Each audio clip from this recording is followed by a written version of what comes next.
Destiny, the not-quite MMO shooter all about grinding for gear in space, is 2 years old, which means it is back with its latest and possibly final expansion before Destiny 2. This is Rise of Iron. I did what I could to protect their resting place, but I knew what would happen if someone found it. Hit the target, take it out.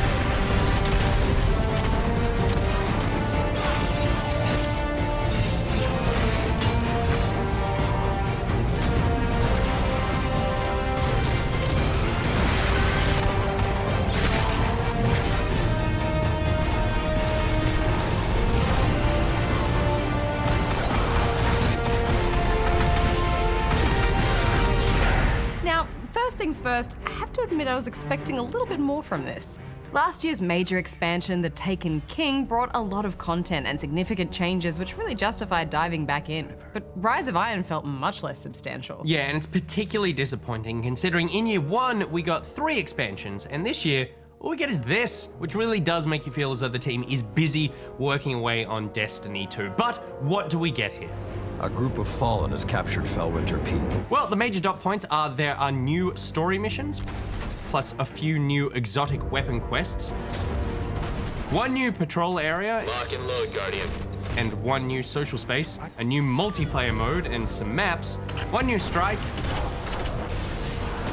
and a raid. Which sounds like a lot, but when you play it all back to back, minus the raid, it's like 3 hours. Alright, well let's start with the story, which focuses on the Iron Lords, who are a group of soldiers who were around way before the Guardians were even a thing. Apparently back in the day they developed a sort of nanotechnology called Siva, which they thought could restore humanity to greatness. We would become what the Traveler always believed we could be. But it didn't, and of course turned into some sort of evil, self-aware space plague, which all but one of the Iron Lords ended up sacrificing themselves to contain.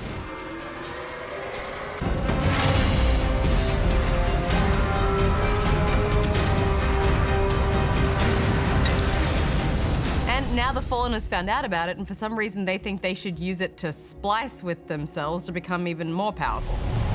Something weird incoming. That being said, they don't fight that differently from the regular Fallen.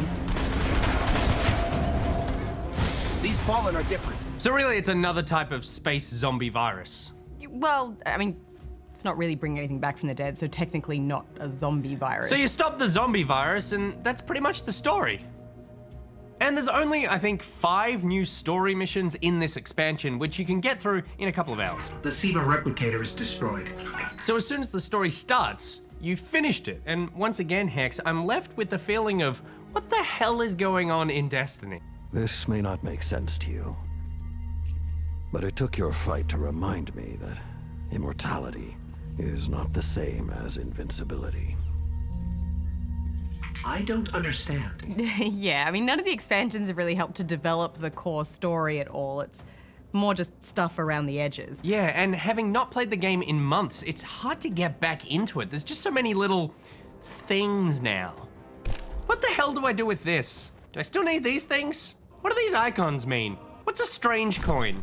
There's a book thing? Who's this chick? Oh no. I actually had to send our resident Destiny expert a few panicked late-night text messages to figure out what the hell is going on.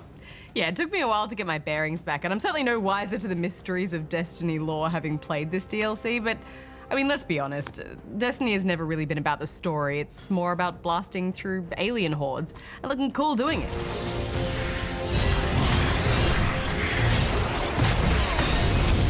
Well, that's only a big part of it, but in my experience, Destiny is mainly just about grinding for Galahorns. Yeah, it can really be a grind if you want to get to those higher levels. Oh, it's a grinding simulator, Hex. And I did have fun playing through Destiny, and I was even considering getting into the raid. But when the reality sunk in of how many hours I need to put in to get gear good enough to do it, Again and again, we have held back the darkness. I just said no thanks. Put a fork in me, Destiny, because I'm done. But yeah, I mean, I think the raid is really only for die-hard Destineers who treat Destiny as more of a life-consuming hobby than a game. But let's talk about some of the new stuff in there, like the new patrol zone, the Plague Lands. Yeah, so this is a new area just off to the side of the old Cosmodrome on Earth. It's very similar to the Cosmodrome, except a bit more plaguey. Things are foggy and there are chunks of Siva-infested stuff around the place. It's quite quite a big space to explore though, much larger than last year's new area, the Dreadnought. There's a new quarantine type of patrol mission to find here too, which is essentially just an assassination mission against a splicer priest. There's also another sort of public arena like we saw with the Court of Oryx last year. Here you can offer up tokens you find in the world to trigger a big fight for potential loot. I've got a bad feeling about this.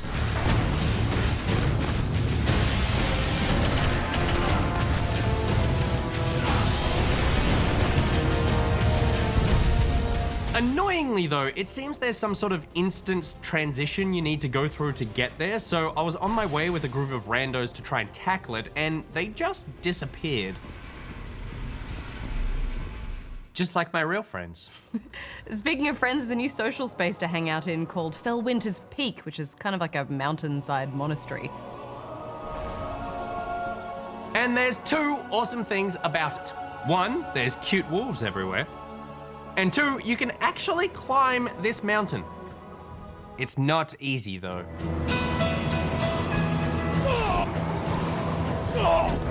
Some hope for the future. Some wait for the queen.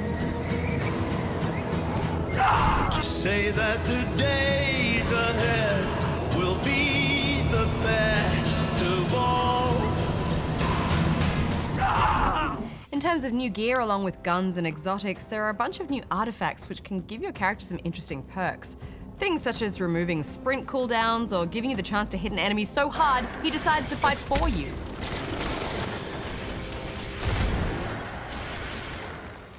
Yeah, now you work for me. Yes, and I think that anything that helps you specialize your build more is always a good addition, boss. It can't be. At certain points, you can also get your hands on a giant flaming axe, which I enjoyed wielding quite a bit. And in terms of new multiplayer, the new mode here is called Supremacy. It's essentially a deathmatch and team deathmatch variant where to score points you have to collect crests that drop from defeated players. Excellent retrieval. Now fight on! It certainly is fun, and I like that it forces the player to take risks and go into hot zones, but it's a mode we've seen in a bunch of other shooters, so it's nothing that's particularly special just for Destiny. One thing that is cool though is that they finally introduced private matches. Yes, now you can play whatever mode you want with whoever you want, free from the perils of public matchmaking. And this is a big deal for the competitive scene because it's finally giving them an easy way to facilitate practice and competition. They never saw it coming. But we should wrap this up. What are you going to give it? Well, it certainly is a chunk of content, and Destiny fans at this point have been starved for that. But for the only expansion that they're putting out this year, and possibly their last one, I just would have liked for Destiny to go out with a bang. I certainly had fun playing it for one day, so for that one day I really had a blast, I'm giving it 4 stars. But for every other day up until now, I'm giving it a 2, so that kind of averages out to around about 2.5. I see. All right, well, I'm giving it 3. Because it doesn't work on me. Right, so I just hit a woman. Yeah. We need to go. We need to go very fast.